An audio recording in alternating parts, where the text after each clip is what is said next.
Eklavya model residency school Khurda. विषय हिंदी, कक्षा 8वीं, विषयांक है 5वां, 2 है। तो यहाँ पे कबीर, रहीम और तुलसीदास के जो दोहे हैं उनके बारे में आज हम अभ्यास करेंगे। तो यहाँ पे कबीर, रहीम और तुलसीदास का परिचय हम देखते हैं। तो प्रस्तुत दोहे में कबीर, रहीम, तुलसीदास ने बहुत सारी जीवन उपयोगी बातें बताई है। तो इस दोहे में कबीर, रहीम और तुलसीदास ने जीवन उपयोगी बहुत सारी जो बातें हैं वो बताई है। प्रस्तुत दोहे में दान, प्रियता, संतोष, समानता, अच्छी संगति की महत्ता, विनम्रता, परिश्रम, प्रेम आदि जीवन मूल्यों का निर्देशित किया गया है।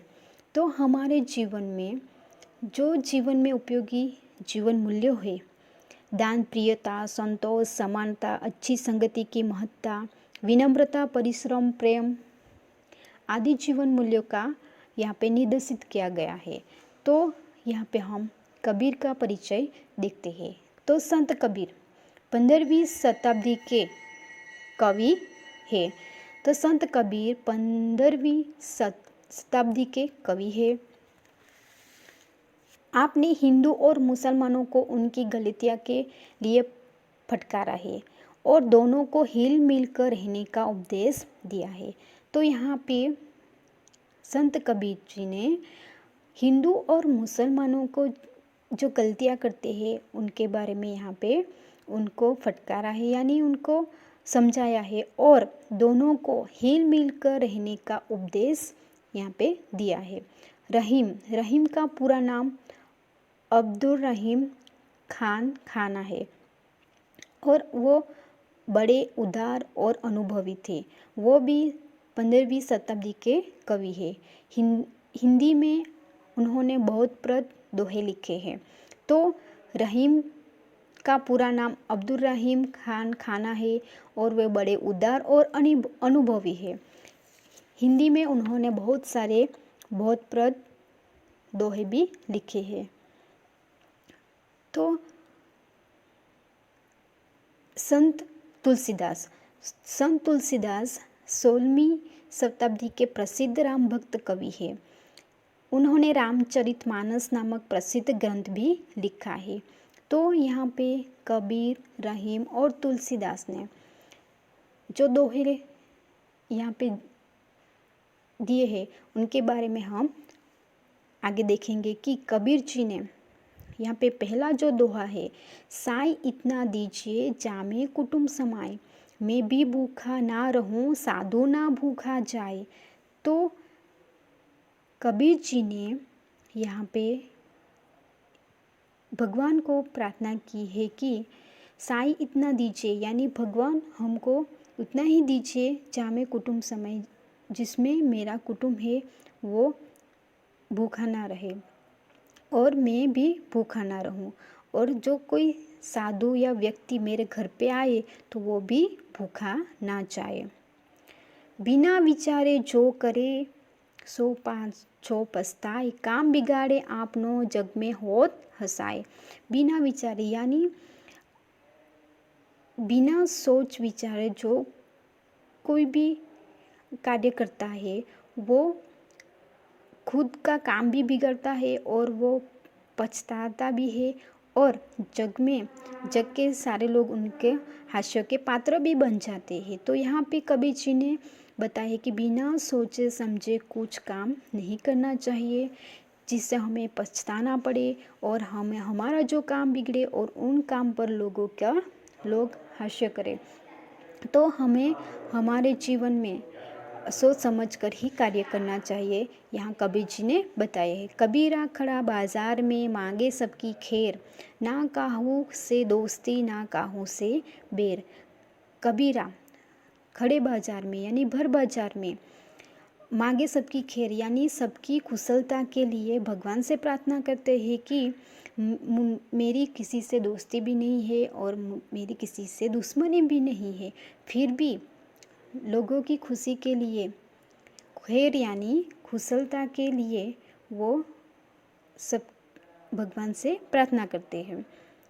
तो यहाँ पे संत कबीर जी ने सबको हिल मिल कर रहने का उपदेश दिया है और भगवान से भी प्रार्थना की है कि सबके साथ खुश खुशाल रहे।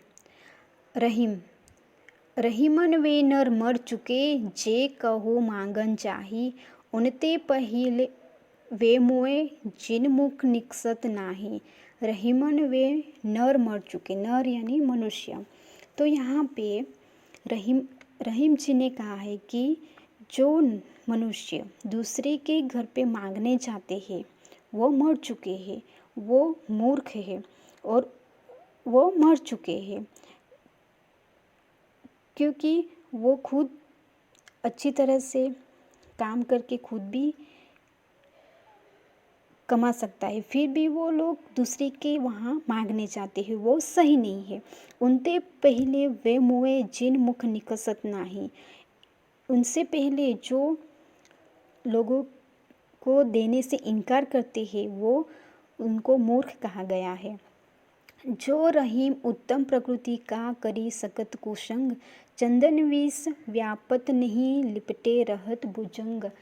तो जो यहाँ पे रहीम जी ने बताया है कि उत्तम प्रकृति में रहने वाले जो मनुष्य है वो कुसंग यानी जो खराब कार्य करता है, बुरी संगत वाले मनुष्य के साथ रहते हैं, फिर भी उनकी जो अच्छाई है वो मनुष्य अपने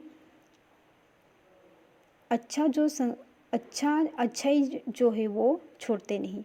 और जैसे कि चंदन विष व्यापत नहीं लिपटे रहत भुजंग, सांप है वो चंदन के पेड़ पे लिपटे रहते हैं, फिर भी चंदन अपना जो सुगंध है वो छोड़ता नहीं। तो इसी तरह बुरी संगत वाले व्यक्ति के साथ अच्छे कार्य करने वाले व्यक्ति रहते हैं, वो अपना जो अच्छाई है वो छोड़ते नहीं। बड़ाई ना करे, बड़े ना बोले बोल, रहीमन हीरा कब कहे लाख टका मेरो मोल। बड़ाई ना करे, जो बड़े लोग होते हैं वो अपनी बड़ाई नहीं करते और वो बोलते भी नहीं कि मैं अच्छा कार्य करता हूँ, मेरी बोल भला हो। रहीम जी ने यहाँ पे कहा है कि हीरा खुद भी इतना चमकता है, फिर भी वो खुद नहीं चाहता कि मेरा लाख का मेरा मोल, यानी वो लाखों में बेचा जाता है, फिर भी वो उसे किसी भी प्रकार का घमंड नहीं है। तो यहाँ पे बड़ाई ना करे और बड़े ना बोले बोल। तो जो अच्छे लोग हैं वो अपनी बोल भला नहीं बताते, हीरे की तरह। आहित हिय हर से नहीं, नैनन नहीं शने, तुलसी वहाँ न जाए कंचन बरसे मेघ। तो यहाँ पे आवत यानी आवत हिय हर्षे नहीं, नैनन नहीं शने, तुलसी वहाँ न जाए कंचन बरसे में। तो जिस घर में हम जाए वहाँ पे हमारा अवकार ना हो तो वहाँ पे हमें कभी नहीं जाना चाहिए, क्योंकि भले ही वहाँ पे कंचन बरसे यानी सोने चांदी, वहाँ पे सोना बरस रहा हो, फिर भी हमें वहाँ पे जाना नहीं चाहिए, क्योंकि जहाँ पे हमारा अवकार ना हो, हमारा वहाँ पे पहुँचने से किसी को खुशी ना मिलती हो, तो हमें वहाँ पे जाना नहीं चाहिए, भले भी वहाँ पे सोने की बारिश हो रही हो। विद्या धन उद्यम बिना कहो जो पावे कौन, बिना डुलाए ना मिले जो पंखा को पौन। तो यहाँ पे विद्या धन उद्यम बिना, परिश्रम के बिना विद्या भी हमें प्राप्त नहीं होती। तो कहो जो पावे कौन, बिना डुलाए ना मिले जो पंखा को पौन। तो पौन यानी पवन और यहाँ पे बताया गया है कि परिश्रम के बिना हमें परिश्रम के बिना हमें ज्ञान भी नहीं प्राप्त होता। इसी तरह बिना रुलाई यानी हम पंखा नहीं, पवन के लिए हमें पंखा भी हिलाना पड़ता है। तो परिश्रम से ही हमें उद्यम यानी परिश्रम से ही हमें ज्ञान प्राप्त होता है। तो यहाँ पे तुलसीदास ने बहुत अच्छी तरह से इस दोहा में समझाया गया है कि कबीर, रहीम और तुलसीदास ने अपने दोहे में जीवन उपयोगी ये जीवन मूल्य का निर्देशित किया है और दान, प्रियता, संतोष, समानता, अच्छी संगति की महत्ता, विनम्रता, परिश्रम, प्रेम आदि जीवन मूल्यों का यहाँ पे निर्देशित किया है। और हमारे जीवन में उन जीवन मूल्यों को उतारना चाहिए और अच्छी तरह से लोगों के साथ हिल मिल जुल कर रहना चाहिए। तो 8वीं कक्षा के छात्रों को ये जो दोहा है वो उनका अभ्यास करना है और प्रश्न है उनके उत्तर अपनी नोटबुक में लिखना है। Thank you.